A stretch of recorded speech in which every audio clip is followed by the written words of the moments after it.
I never thought a family Thanksgiving dinner could destroy everything I believed about my life. But sometimes the truth has a way of surfacing at the most unexpected moments, and when it does, it changes everything forever. My name is Sarah, and this is the story of how a simple VHS tape revealed the biggest lie my family had been living for over 30 years. A lie so devastating that it didn't just change my understanding of who I was, it changed everything about the people I thought I knew. It was November 2023, and like every year, our extended family gathered at my Uncle Mitchell's house for Thanksgiving. The same routine we'd followed since I was a child. My mom, Patricia, would bring her famous green bean casserole. My Aunt Linda would complain about the turkey being too dry, and Uncle Mitchell would eventually disappear into his basement to tinker with whatever old electronics he'd found at garage sales that month. I was 32 years old, married to my husband Jake for 5 years, and we'd been trying to start a family of our own. Jake had always been fascinated by family histories and genealogy. He'd even started researching his own family tree the year before. He had this way of paying attention to details that others missed, which is probably why he was so good at his job as a forensic accountant. The dinner was going normally. We were all gathered around Uncle Mitchell's dining room table, the same oak table where we'd shared countless holidays over the years. My mom was sitting across from me, looking exactly like she always did, perfectly put together, her blonde hair styled just so, wearing that nervous smile she always got during family gatherings. She'd been acting a little more anxious than usual lately, but I'd chalked it up to work stress. She'd recently been promoted to regional manager at her insurance company, and the pressure was getting to her. My dad, or the man I'd always called Dad, wasn't there. Thomas had passed away 3 years earlier from a heart attack. Even now, sitting here telling you this story, it feels strange to refer to him as anything other than my father, because in every way that mattered, he was. He'd raised me, loved me, taught me how to ride a bike, walked me down the aisle at my wedding. The complexities of biology seemed irrelevant compared to the lifetime of memories we'd shared. But I'm getting ahead of myself. Let me take you back to that moment when everything started to unravel. We'd finished dinner and Uncle Mitchell had that familiar glint in his eye, the one he got when he wanted to show off his latest discovery. "I found something really special in the basement last week," he announced, pushing back from the table with a satisfied grunt. "You all are going to love this." He disappeared downstairs and returned carrying a dusty cardboard box filled with old VHS tapes. "Found these at an estate sale," he said, setting the box down on the coffee table in the living room. The woman said they were family videos from the 70s and 80s. Figured we could take a trip down memory lane. My mom's face had gone slightly pale, but she managed a weak smile. "Mitchell, I don't think anyone wants to watch old home movies of strangers." But Uncle Mitchell was already rifling through the tapes, reading the handwritten labels. "Oh, come on, Patricia. It'll be fun. Look at this one. Patricia's 21st birthday party, 1969. "That's you, sis." I felt Jake tense beside me. He'd been quiet during dinner, which wasn't unusual. He was always more of a listener than a talker in group settings. But now he was leaning forward, his attention completely focused on the box of tapes. "Mom, you never told me Uncle Mitchell had videos from your 21st birthday," I said, settling onto the couch next to Jake. "This should be hilarious. I bet you had some questionable fashion choices." My mom was fidgeting with her napkin, wrapping it around her fingers. "I honestly don't remember much from that party. It was so long ago."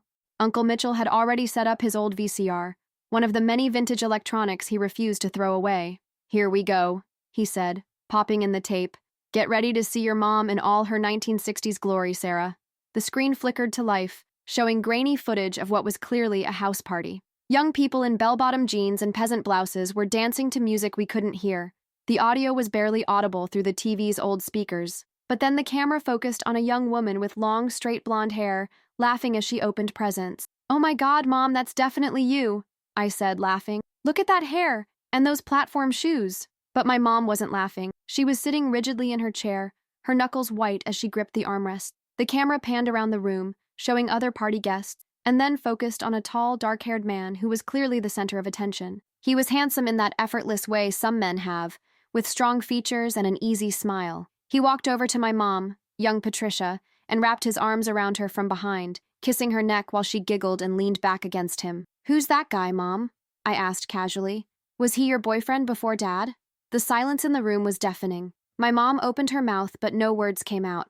That's when Jake grabbed my hand. His grip was tight, tighter than it should have been. I looked at him, and his face had gone completely white. He was staring at the screen like he'd seen a ghost. "Jake, what's wrong?" He leaned close to my ear, his voice barely a whisper, but in the quiet room, I knew others could hear. "Sarah, That's not your dad on the screen. I felt my heart skip a beat. What do you mean? Jake's eyes never left the screen, where the dark-haired man was now laughing with my mom, their faces close together, obviously completely smitten with each other. The man in this video, that's not Thomas. That's not the man who raised you. The room felt like it was spinning. I looked back at the screen, then at my mom, then back at Jake. Of course it's not Dad. This is from 1969. Mom and Dad didn't meet until she was 25. But even as I said it, something cold was settling in my stomach, because I was doing the math in my head. My mom's 21st birthday was in 1969. I was born in 1991. That meant this party happened 22 years before I was born. Jake squeezed my hand tighter. Sarah, look at the date on this tape. Really look at it. Uncle Mitchell, oblivious to the tension in the room, was adjusting the tracking on the VCR. The picture's a little fuzzy, but you can definitely see it's Patricia. Look how young and beautiful you were, sis. My mom stood up abruptly. I think I need some air. But Jake spoke up before she could leave the room. The label says 1969, but Patricia looks older than 21 in this footage. And the decorations, the style of clothing, the quality of the camera, this isn't from 1969. Uncle Mitchell frowned and picked up the VHS case, squinting at the handwritten label. You might be right. The handwriting's pretty faded. Could be 1979, or even 1989. 1989. 2 years before I was born. I felt like I was going to be sick. The man on the screen, this stranger with dark hair and an easy smile, was still holding my mom, and now I could see what Jake had noticed immediately. This wasn't just any boyfriend from my mom's past. The way they were looking at each other, the obvious intimacy between them, this was recent. Recent enough that if this was 1989 and I was born in 1991, Mom, my voice came out as barely a whisper. Mom, who is that man? Patricia was backing toward the doorway, her face now completely drained of color. I need to explain. Explain what? Uncle Mitchell was still obliviously fiddling with the remote, trying to get better picture quality. It's just old home movies, Patricia. No big deal. But Jake was standing now, his forensic accountant brain clearly putting together pieces that the rest of us were still struggling to see. Patricia, what year was this party really filmed? I can't, because if this is from 1989 and Sarah was born in 1991, then there are some serious questions that need answers. The room went dead silent, except for the sound of the old VCR humming and the muffled audio from the tape, where young Patricia and the dark-haired stranger were now dancing closely, completely absorbed in each other. I stood up on shaky legs. Mom, tell me right now, who is that man and when was this filmed? My mom's composure finally cracked. Tears started streaming down her face. Sarah, sweetheart, please understand. It's complicated. Complicated how? My voice was getting louder, and I could hear the edge of hysteria creeping in. Mom, that man in the video, is he... I couldn't finish the sentence, couldn't say the words out loud. Jake stepped closer to me, his hand on my shoulder. Sarah, maybe we should continue this conversation privately. But Uncle Mitchell was finally catching on to the tension in the room. He'd stopped fiddling with the remote and was looking back and forth between my mom and me with growing understanding. Oh no. Patricia, please tell me this isn't what I think it is. What's going on? Aunt Linda had appeared in the doorway, sensing the drama from the kitchen where she'd been cleaning up. Why does everyone look like someone died? My mom collapsed back into her chair, burying her face in her hands. I never wanted you to find out like this, Sarah. I never wanted you to find out at all. Find out what? But even as I asked the question in my head, I knew the answer. Deep down, in that place where you know things before your brain catches up, I knew. The man in the video, this stranger I'd never seen before in any family photos, never heard mentioned in any family stories, was my biological father. Thomas, the man who'd raised me, who'd taught me everything I knew about being a good person, who'd been there for every scraped knee and heartbreak and triumph, wasn't actually my father. How long have you known? Jake asked quietly. He was still using that calm, analytical voice he used when he was working through complex problems at his job. How long have you been keeping this secret? Since before she was born, my mom whispered without looking up. Thomas knew. He knew from the very beginning. The words hit me like a physical blow. Not only had my entire understanding of my parentage been a lie, but my dad, Thomas, had known, had chosen to keep this secret, had looked me in the eye every day for 32 years and never said a word. Uncle Mitchell slowly turned off the VCR, the screen going black. The silence in the room was oppressive. Who is he? I asked, my voice barely audible. The man in the video. What's his name? My mom finally looked up at me, her mascara streaked down her cheeks. His name was Jonathan. Jonathan Steele. Was. Past tense. Is he? I couldn't finish the question. He died in a car accident when you were 18 months old. He never knew about you. The room started spinning again. Not only was my biological father someone I'd never met, but he'd been dead for over 30 years. There would never be a chance to meet him, to ask him questions, to understand where half of my DNA had come from. Jake sat back down beside me and took my hand. Sarah, are you okay? Was I okay? I felt like my entire identity had just been shredded and reassembled into someone I didn't recognize. The man I'd grieved for 3 years wasn't my biological father. My real father had been dead almost my entire life without my knowledge. My mother had been living a lie for over 3 decades. I need to know everything, I said, my voice stronger now. I need to know the whole story, right now. My mom nodded, wiping her eyes with a tissue that Aunt Linda had wordlessly handed her. You deserve to know the truth. Yes, I do. So start talking. She took a shaky breath.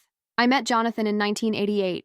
I was 29 years old and working as a secretary at a law firm downtown. He was one of the attorneys there.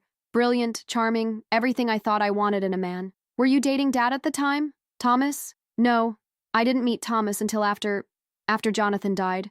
The relationship with Jonathan was intense but brief. We dated for about 8 months. I thought we were going to get married. I thought we were building a future together. She paused, staring at her hands. But then I found out he was already married. The hits just kept coming.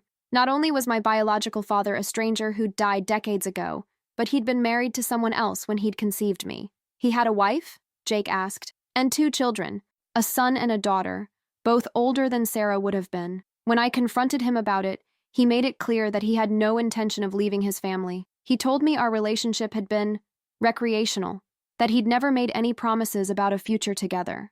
The word recreational made me feel sick. My entire existence had been the result of what this man considered recreation. So what happened? How did Thomas fit into all of this? I found out I was pregnant about 2 weeks after Jonathan ended things. I was devastated, terrified, completely alone. I didn't have much family support.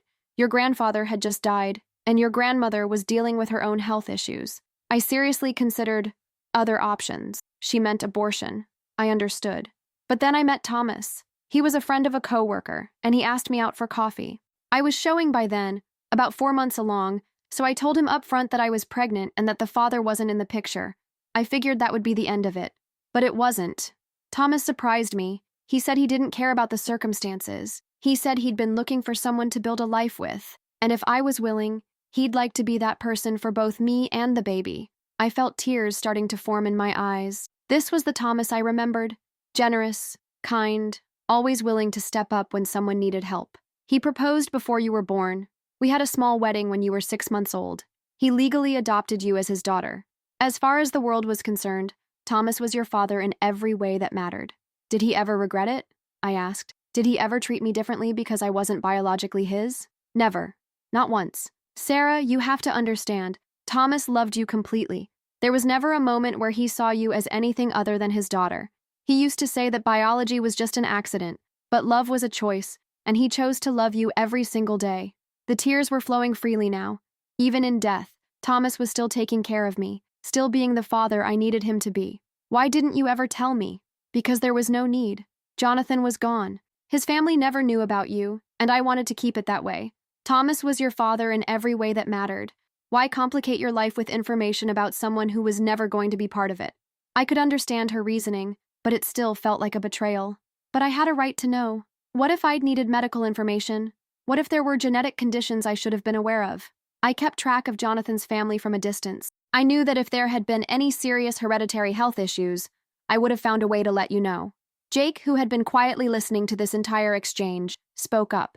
Patricia, with respect, that wasn't your decision to make alone. Sarah had a right to know her own history. My mom nodded. You're right. You're absolutely right. I made choices based on fear and what seemed easiest at the time.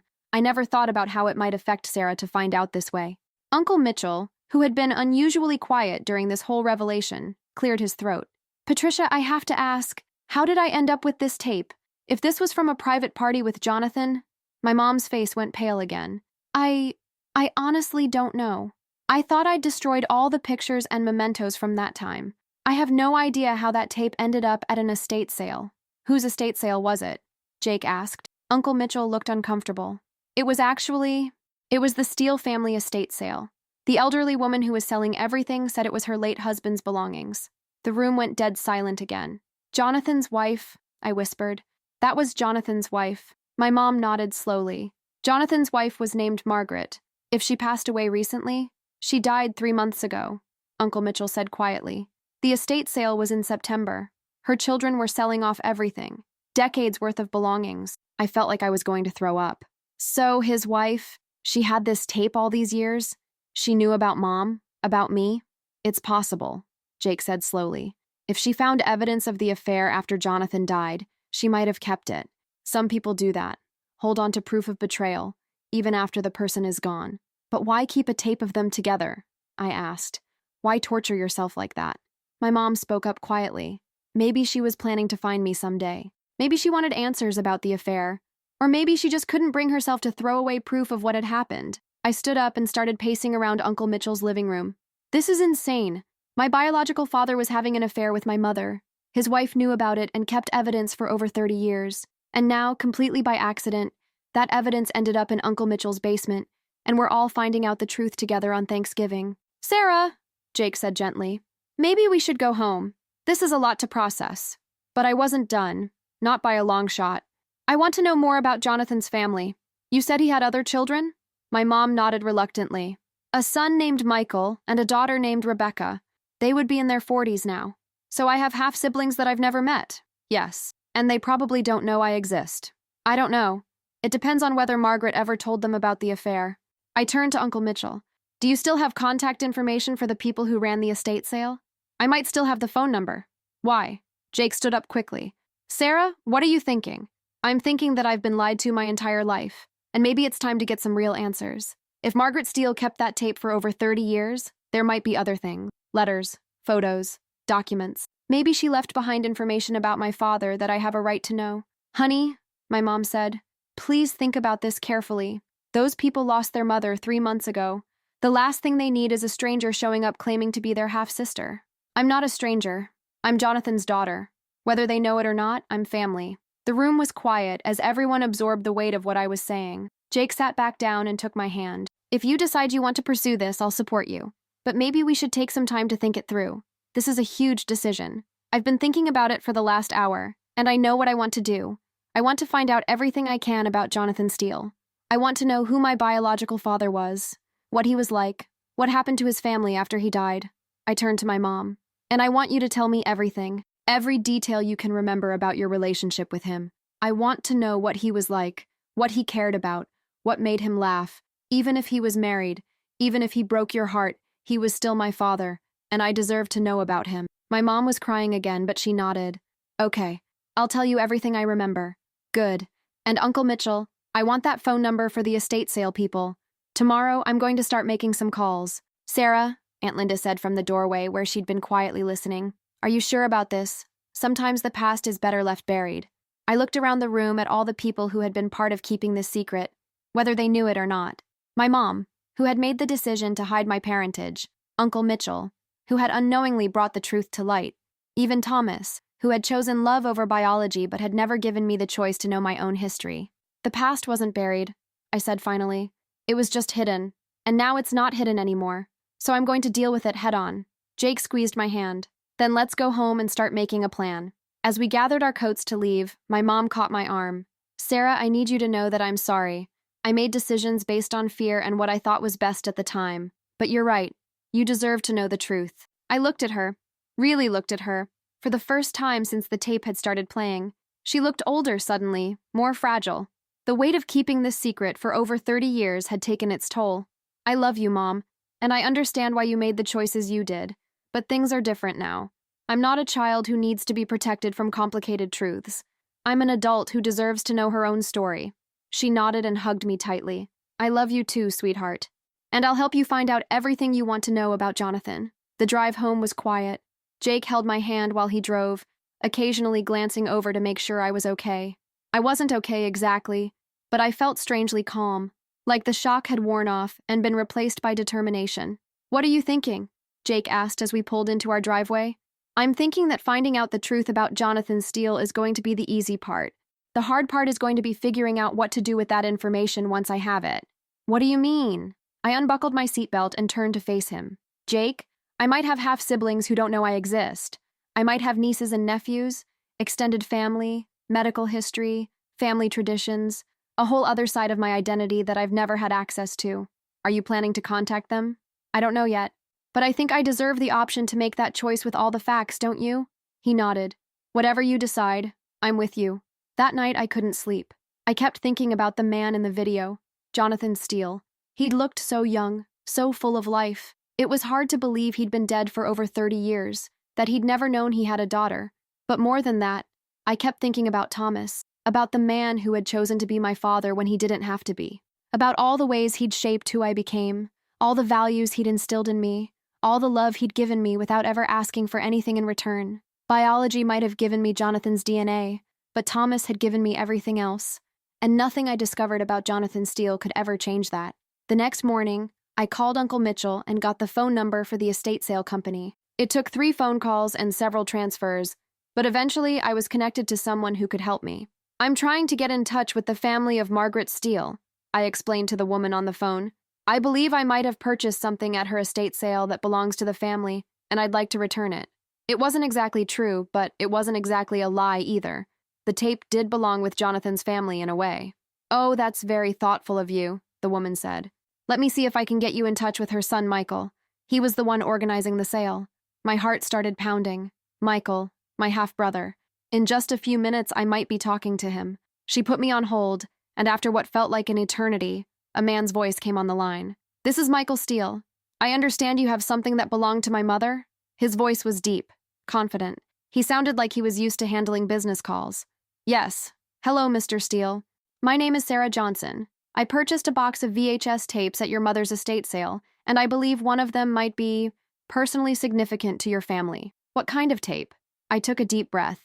It appears to be a home movie from a party in 1989. There are people in the video who I believe might be important to your family history. There was a long pause. Can you be more specific? Would it be possible for us to meet in person? I think this is the kind of conversation that would be better had face-to-face. Another pause. Where are you located? We arranged to meet at a coffee shop downtown the next day. I didn't sleep that night either.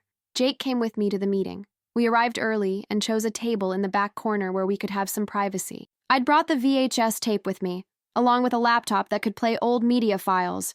Jake had converted the tape to digital format the night before. Michael Steele walked in right on time. He was tall, probably in his mid-40s, with dark hair that was going gray at the temples. The resemblance to Jonathan was unmistakable. I could see echoes of the young man from the video in Michael's features. He spotted us immediately. We were the only people in the coffee shop who looked like we were waiting for someone, and walked over to our table. Sarah Johnson? He shook my hand with a firm grip. Michael Steele. Thank you for meeting with me. This is my husband, Jake. Michael sat down across from us and got straight to business. So what's this about? You mentioned a video that might be significant to my family. I'd rehearsed this conversation in my head dozens of times, but now that the moment was here, I didn't know how to begin. Mr. Steele, before I show you this video, I need to ask you a personal question. Did your mother ever mention anything about your father having relationships outside of their marriage? His expression darkened slightly. Why would you ask me that? Because I believe this video contains evidence of such a relationship, and I think you deserve to know about it before you see it. Michael leaned back in his chair, studying my face. My parents had a complicated marriage. There were rumors over the years, but my mother never confirmed anything. After my father died, she became very private about their relationship. Did she ever mention a woman named Patricia Morrison? The recognition in his eyes was immediate. How do you know that name? Because Patricia Morrison is my mother. The coffee shop suddenly felt very quiet. Michael stared at me for a long moment, his expression cycling through surprise, confusion, and then something that might have been understanding. I see. And you think this video shows your father and my mother together at a party in 1989? Michael was quiet for a long time, processing this information. How old are you, Sarah? 32. I was born in March 1991. He did the math quickly. The timeline was obvious. I need to see this video, he said quietly. I opened the laptop and clicked play on the digital file Jake had created. Michael watched in silence as his young father appeared on screen, laughing and dancing with my mother. His face was unreadable, but I could see the tension in his shoulders. When the video ended, he closed the laptop and sat back. My mother knew, he said finally. She never said anything directly, but she knew. After Dad died, she went through all his things. She must have found evidence. Did she ever mention me? Not by name, but there were a few times over the years when she would make comments about Dad having unfinished business. I always assumed she was talking about his legal cases. He died very suddenly, and there were clients who never got closure. But now you think she might have been talking about me. He nodded. It's possible. My mother was a very proud woman.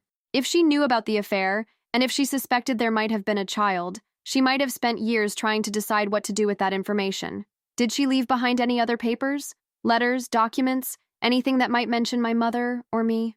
Michael was quiet again, thinking. There were boxes of papers that my sister and I haven't gone through yet.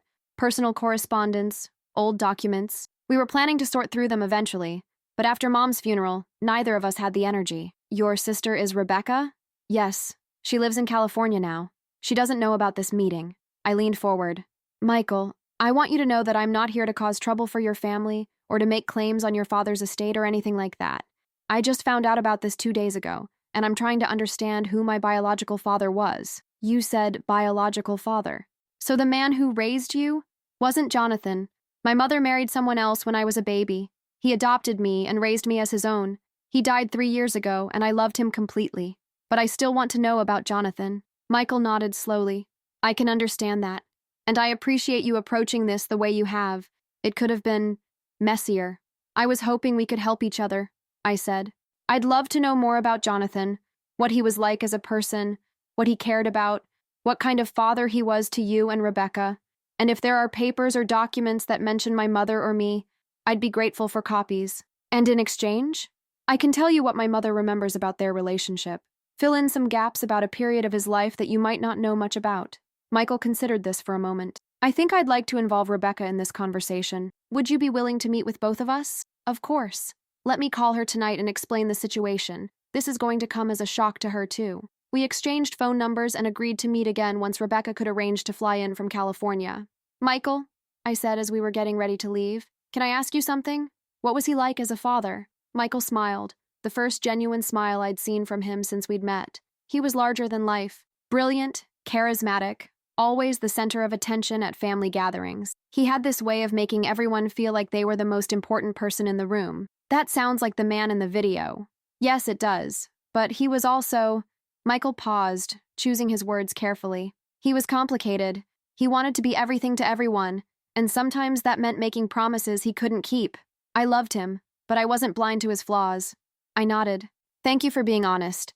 Sarah, can I ask you something? Are you hoping to become part of our family? Because I want to manage expectations here. Rebecca and I have our own lives, our own families. We're not looking for new siblings. The question stung a little, but I appreciated his directness. I'm not looking for new family either, I said honestly.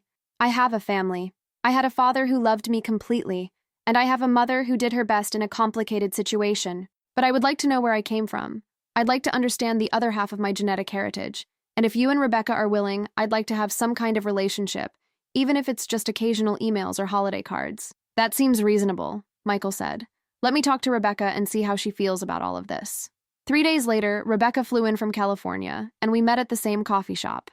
She was petite with blonde hair. She'd gotten their mother's coloring instead of Jonathan's dark features. She was also more emotional than Michael, crying when she watched the video and hugging me when Michael introduced us. I can't believe we have a sister, she said through her tears. I mean, a half-sister, but still. Rebecca, Michael said gently, we talked about managing expectations. I know, but Michael, look at her. She has Dad's eyes and his smile. She's family. I felt tears starting in my own eyes. I hadn't realized how much I'd been hoping for acceptance from Jonathan's children. Over the next several hours, Rebecca and Michael told me everything they could remember about their father. He'd been a successful attorney who specialized in corporate law.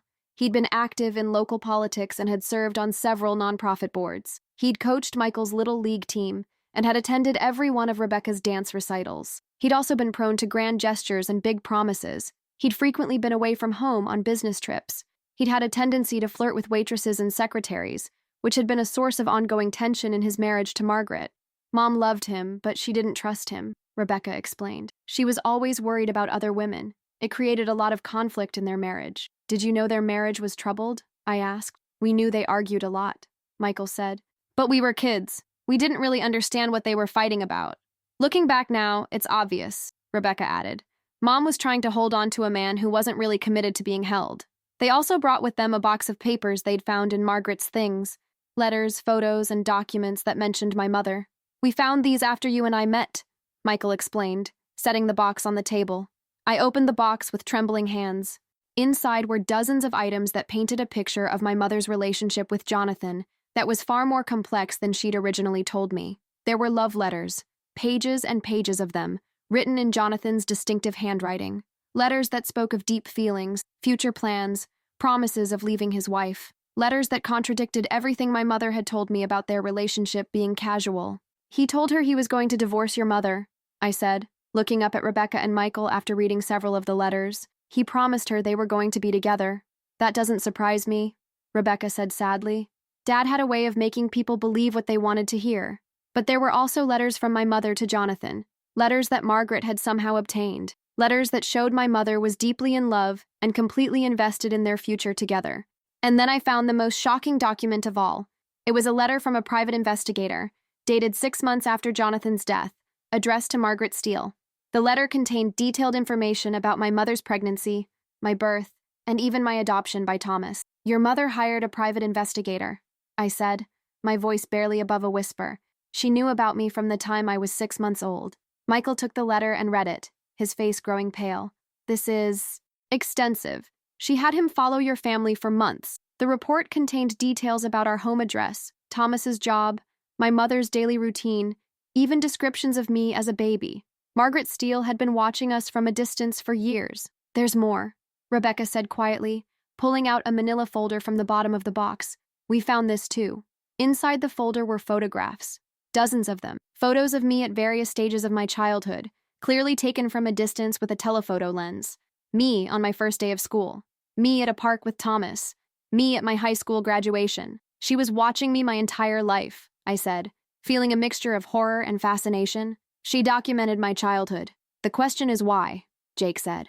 He'd been quietly observing throughout this entire exchange, but now he leaned forward to examine the photos. What was her endgame? Was she planning to contact you eventually? Was she building a case for something? Michael pulled out one final document, a letter addressed to me, in Margaret's handwriting, but never sent. She wrote this 2 years ago, he said, handing it to me, 6 months before she died. My hands were shaking as I opened the envelope and began to read. Dear Sarah, if you are reading this, then the truth has finally come to light, as I always knew it would. Secrets have a way of surfacing, no matter how deeply we try to bury them. I have watched you grow up from a distance, and I want you to know that despite the circumstances of your conception, I have never blamed you for your father's choices. You were an innocent child, and you deserve to have a good life. Your mother, Patricia, was not the villain in this story, though it took me many years to understand that.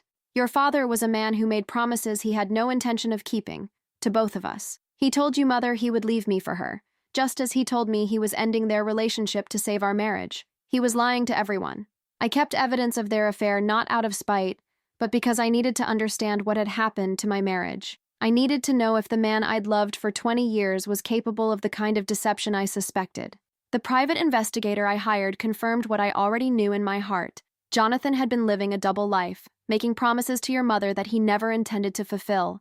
But he also confirmed something else, that you existed, and that you were growing up in a loving home with a good man who had chosen to be your father. I watched Thomas raise you, and I saw the kind of love that Jonathan might never have been capable of giving. Biology is an accident, Sarah.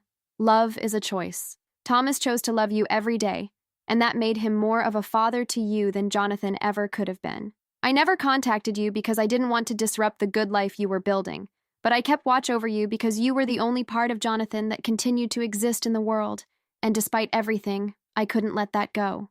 You have siblings who don't know about you. Michael and Rebecca are good people who loved their father despite his flaws.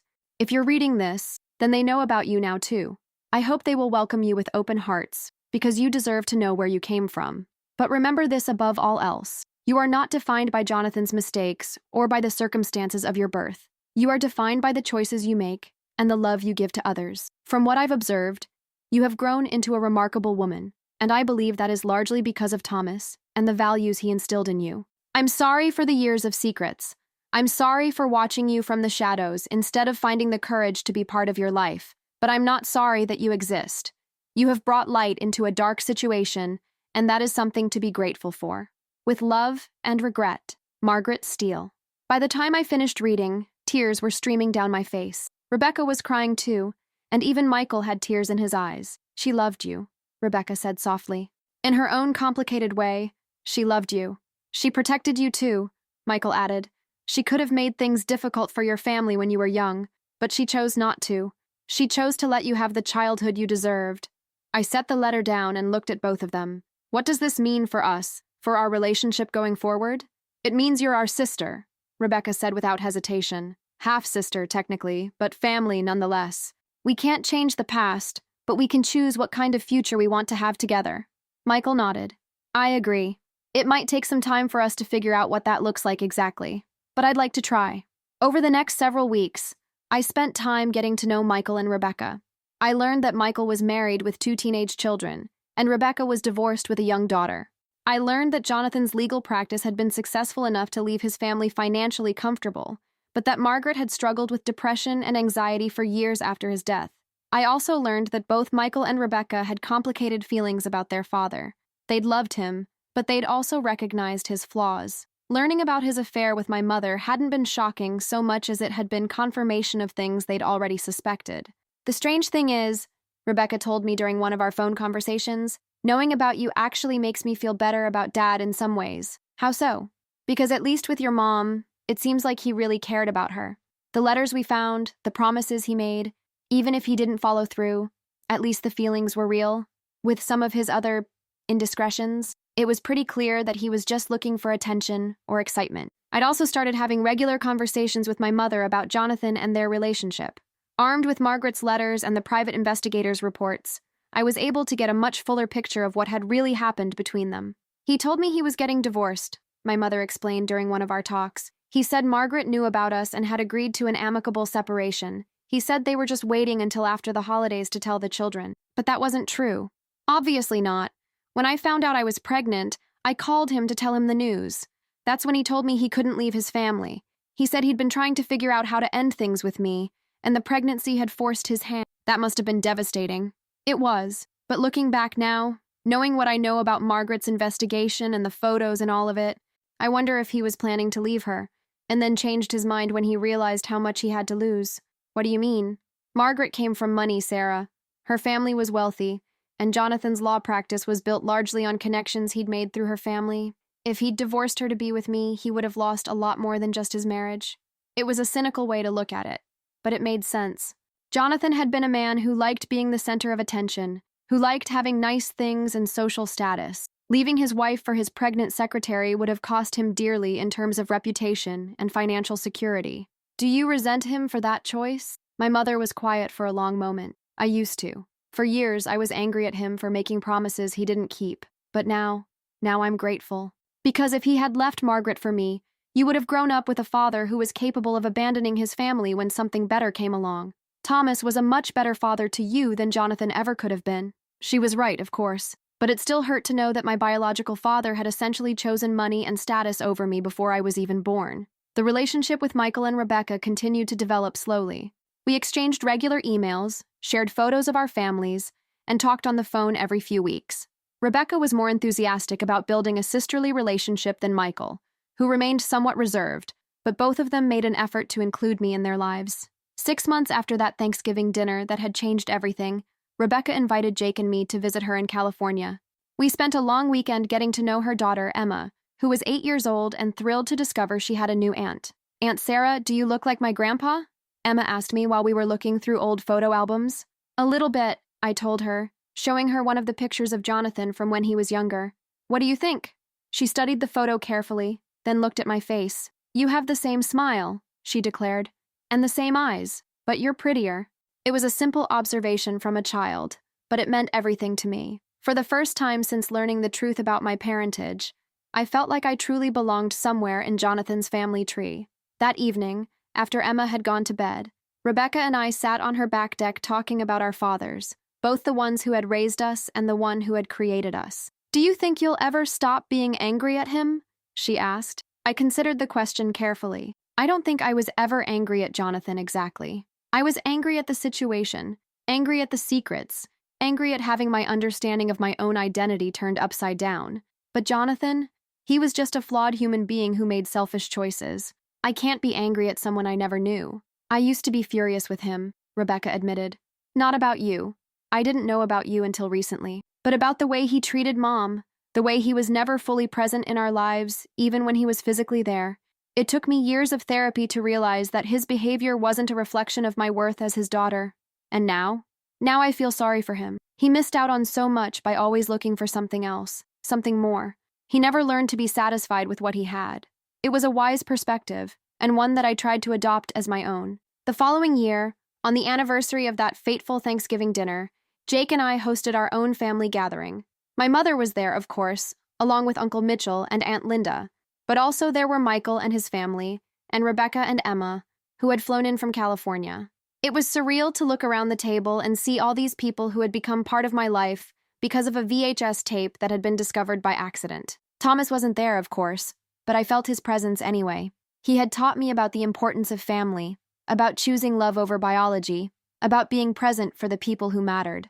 I want to propose a toast, I said, standing up with my wine glass. To the family we're born into, and the family we choose. To the people who love us despite our flaws, and to the courage it takes to seek out the truth even when it's complicated. And to Thomas, my mother added quietly, raising her own glass, who showed us all what it really means to be a father. To Thomas, everyone echoed. After dinner, Michael pulled me aside for a private conversation. I have something for you, he said, handing me a small wrapped box. Rebecca and I found this in Mom's things, and we thought you should have it. Inside the box was a simple gold locket. When I opened it, I found a tiny photo of Jonathan on one side, and on the other side, a photo of me as a baby, one of the surveillance photos Margaret had collected over the years. She was planning to give this to you, Michael explained. We found it in her jewelry box with a note that had your name on it. I fastened the locket around my neck, feeling the weight of it against my chest. It seemed fitting, carrying both my biological father and my infant self close to my heart, a reminder of where I'd come from and the journey I'd taken to understand my own story. Later that night, as Jake and I were cleaning up after our guests had gone home, he asked me if I was happy with how everything had turned out.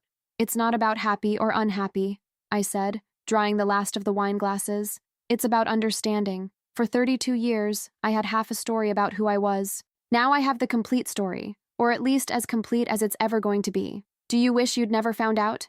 I considered the question seriously. No. Even though it was painful, even though it complicated everything I thought I knew about my family, I'm glad I know the truth. Because the truth isn't just about Jonathan and the affair and the secrets.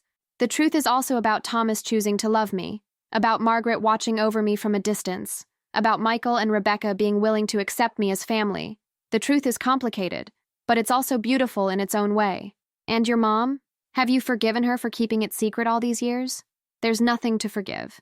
She made the best decisions she could with the information she had at the time. She was a 29-year-old woman who found herself pregnant and alone, and she did what she thought was right to protect me and give me a stable life. I can't fault her for that. Jake smiled and pulled me into his arms. You're pretty amazing, you know that? I'm just grateful. Grateful for Thomas, who taught me about unconditional love. Grateful for my mom, who did her best in an impossible situation. Grateful for Margaret, who watched over me even though she had every reason to resent my existence. And grateful for Michael and Rebecca, who welcomed me into their lives when they had no obligation to do so. What about Jonathan? Are you grateful for him too? I thought about that for a moment. I'm grateful that he existed, because without him I wouldn't exist. But I'm not grateful for the choices he made. He hurt people. My mother, Margaret, probably others. He made promises he didn't keep and prioritized his own comfort over everyone else's well-being. But he was also Emma's grandfather and Michael and Rebecca's father. He was a human being with good qualities and bad qualities, just like all of us. I can acknowledge that he was flawed without hating him for it. 6 months later, I discovered I was pregnant with Jake's and my first child. As I sat in the doctor's office looking at the ultrasound images of our baby, I thought about all the different ways a person can become a parent. There's biological parenthood, the genetic contribution that Jonathan had made to my existence. There's chosen parenthood, the daily decision to love and raise a child, like Thomas had done for me. And there's watchful parenthood, the protective oversight that Margaret had provided from a distance. All of them had played a role in making me who I was. All of them had contributed to the person I'd become, the values I held, the capacity for love I possessed. When our daughter was born 8 months later, we named her Margaret Patricia Johnson, honoring both the woman who had secretly protected me throughout my childhood and the woman who had made the difficult choice to give me the best life she could. At Margaret's first birthday party, she was surrounded by an extended family that would have been impossible to imagine just 2 years earlier.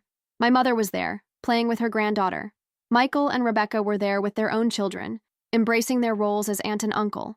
Even Uncle Mitchell was there, still telling the story of how he'd accidentally uncovered the biggest family secret in decades. As I watched all these people who had been brought together by truth and loss and the complicated ways that families form and reform, I realized that Margaret Steele had been right about something in her letter to me. Biology is an accident. Love is a choice. Jonathan's DNA had given me life, but it was all the people who had chosen to love me. Thomas, my mother, Margaret from a distance, and now Michael and Rebecca, who had given me a family. And as I held my own daughter and watched her interact with all the people who would help shape her understanding of what family means, I made my own choice. I chose to love her unconditionally, to be present for her completely, and to make sure she never had to wonder where she came from or why she mattered. Because the most important truth I'd learned from this entire experience wasn't about Jonathan Steele or VHS tapes or 30-year-old secrets. It was that family isn't just about who shares your DNA. It's about who shows up for you, who chooses to stay, who loves you through your worst moments and celebrates your best ones. And by that definition, I was one of the luckiest people in the world. 3 years have passed since that Thanksgiving dinner changed everything. Margaret is now a toddler who calls Michael Uncle Mike, and Rebecca Aunt Becca, with the easy acceptance that only children possess. She doesn't know yet about the complicated history that brought all these people into her life. Someday, when she's old enough, I'll tell her the story of how her great-grandfather's VHS collection revealed a secret that had been hidden for over 30 years. But I'll also tell her about Thomas, the man who chose to be my father when he didn't have to be. About the love that transcends biology and the families we build through choice rather than chance. Because that's the real lesson of this story. Not that secrets eventually surface, though they do. Not that the truth is always complicated, though it usually is. The real lesson is that love is bigger than biology, stronger than secrets, and more enduring than the mistakes we make along the way. And sometimes, if we're very lucky, the truth doesn't just set us free, it brings us home to family we never knew we had. That's my story. That's how a simple VHS tape at a Thanksgiving dinner revealed not just where I came from, but who I was meant to become. And while the journey to get here was painful and complicated, I wouldn't change a single moment of it, because it led me exactly where I needed to be. If you enjoyed this revenge story, smash that like button, drop a comment below telling me what you would have done in this situation, subscribe to the channel for more incredible stories, and don't forget to hit that notification bell so you never miss when I upload new content.